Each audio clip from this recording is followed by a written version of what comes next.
Hi guys, welcome to my channel, and today I'm going to talk about how I applied as an international student, like the requirements, the process, and who helped me with all the applications and everything. I wanted to share it with you guys because I only finished everything in just 4 months.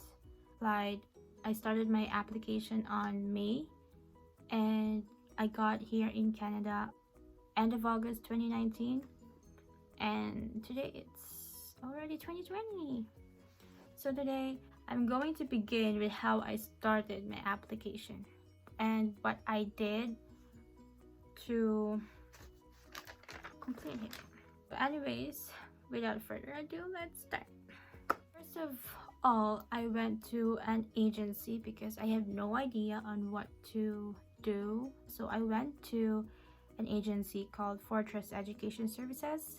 If you're from the Philippines, they have branches from Luzon, Visayas, and Mindanao. The Fortress Education Services I work with is in Davao because I am from Davao.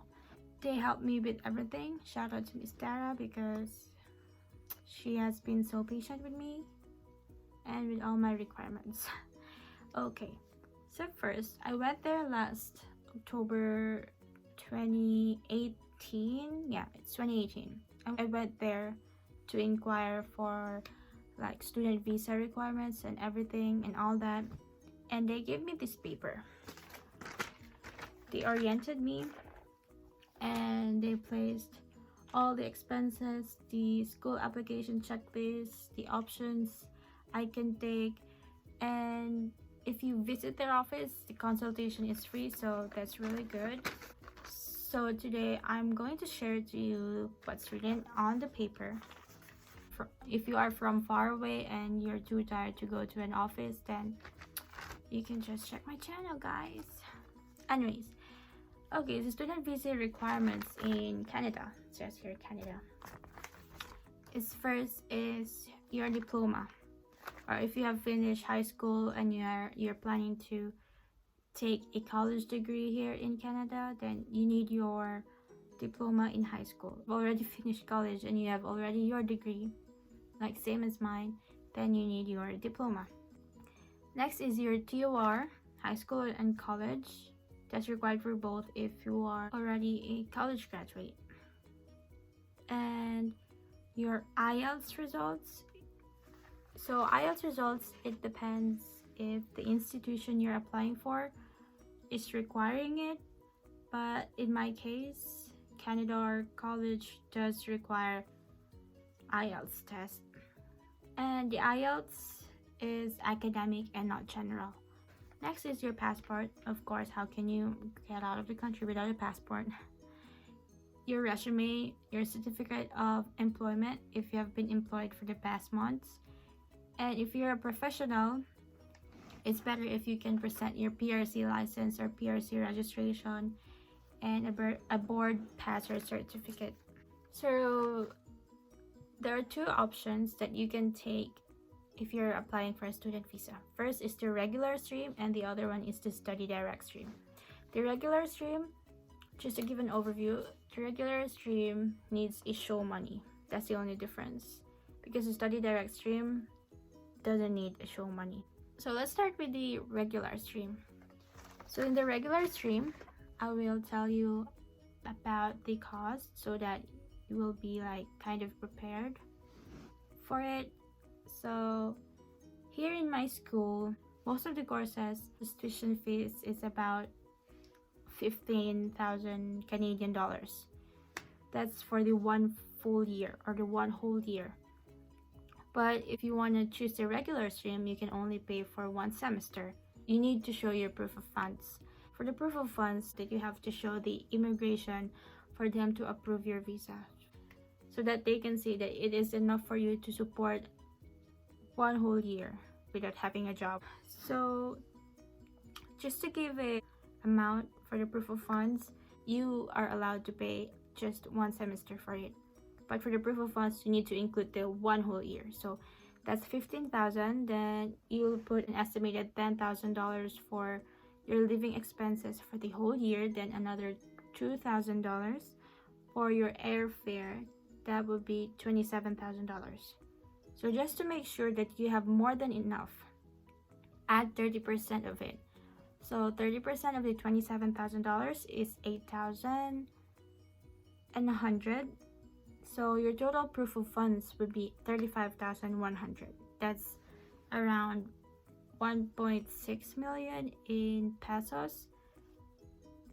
But that depends on the exchange rate we have right now. So that's the regular stream. You can pay for just half of the tuition fee, like for one semester, but you have to show that kind of amount of money. Next is for the option 2, which is the study direct stream. Here, first of all, it needs an IELTS, which is 6.0 in all category. There should be nothing less than 6.0. Here in SDS, you have to pay your tuition fee for the whole year, which is $15,000. If you opt for study direct stream, which is also called SDS, you have to pay for your whole tuition. Aside from that, you also have to pay, or you also have to put $10,000 in a Canadian pack. See, it's very different from the regular stream and the study direct stream, because the regular stream, you just have to show that you have $10,000 as part of your total proof of funds. But in the SDS, you have to put like the actual money, which is $10,000 in a Canadian bank. So the total upfront payment would be around 25,000 Canadian dollars, and that would be around a million pesos, like 1.1 million pesos in Philippine currency. And this one, there's no sponsor needed because you already put an actual money in the bank, so you don't need any show money that you can support yourself. So what I took was the study direct stream. So I took my IELTS, and luckily I got no band less than 6.0, so that's a good thing. My advice for you guys is to do well in your IELTS, because if you're planning to apply in a college where they require IELTS, some of them has like scholarship grants or like tuition fee discounts if you have high IELTS score. In my college, they have a $2,500 tuition fee discount, and that's already big. If you have minimum of 6.0 IELTS all band score, so if you are in an SDS stream, you are really qualified for the tuition fee discount in Canada. Yeah, so those are the two options. So now let's go on the SDS requirements, because I'm not really familiar with the regular stream since I only went for the SDS. So the list of requirements for my visa applications is there are different forms that you have to fill out.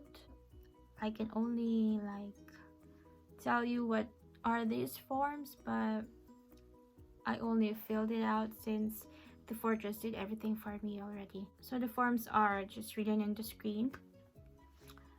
Those are the forms that I have to fill out. Other requirements that I have to acquire or to get is NBI clearance. Well, one of the visa requirements is your NBI clearance, which should be issued within the last 3 months. Police clearance, a mandatory requirement if you have lived for more than 6 months outside your country of residence.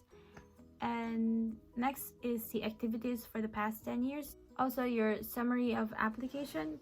In the summary of application, you have to put your study plan, which here you have to put which program are you applying to, which school, and when is the start date. Also, you have to put your academic background, what course you have graduated and when did you graduate it, and also your employment history, and also your funds. You have to put your funds. That's your summary of application. And the other one is fee schedule. You just have to put in detail your total expected costs and versus the money that you have in your bank. And next is diploma and TOR or transcript of records, that it should be notarized. And sorry guys, my battery died. So next we have is your resume. So resume, employment dates should match your employment certificates and info in the IMM 1294. 2 passport pictures and your passport, your valid passport and your old passport. It is really important, guys, that you don't throw away your old passport because it's needed for documentation. And also your medical. And also, if you opt for SDS, you have to have your GIC already done. That's your guaranteed investment certificate, the $10,000 that you have to put in the bank. So before you apply for your visa application, everything is already settled and the proof of funds is already done. And next is the visa fee and the biometrics. When you apply for Canada, you need to have your biometrics in your visa office. So mine's in Manila. It's in VFS, located in Makati. I forgot what building is it, but it's just there. Those are the requirements for your SDS. So how did I finish it in 4 months? So in May, I received my IELTS results in May. Then a week after, I went back to Fortress Education. Then a week after I went back, because we instantly applied at the school, I got my welcome letter in just 2 weeks after I had my results in the IELTS. So after everything on the school, I made my payment through Flywire. So I paid the whole amount, almost 15,000, but I had my tuition fee discount because of my IELTS results, so I only paid like 11,700 Canadian dollars, around that amount. So June 3rd, they received my tuition fee. After that one, June 6th, I started my application process with all the visas. So I just complied. I just filled out everything that's given to me by the Fortress, and they already did everything for me. What I have to do is just to be present and to do the things they asked me to, and also your other requirements and the forms that you have to fill out. I'm not really familiar with those things because, as what I have said, Fortress did everything for me. So by July, when I passed my application, I waited for 3 weeks for my visa to be approved. So I got approved around, I have to check. So I got approved around August 12th, and after that I went to the visa office to pass my passport. After passing my passport, I still have to wait for how many days after I get my passport back, because they have to put the visa in your passport. So I waited for like just a week, I guess. Just a week, yeah.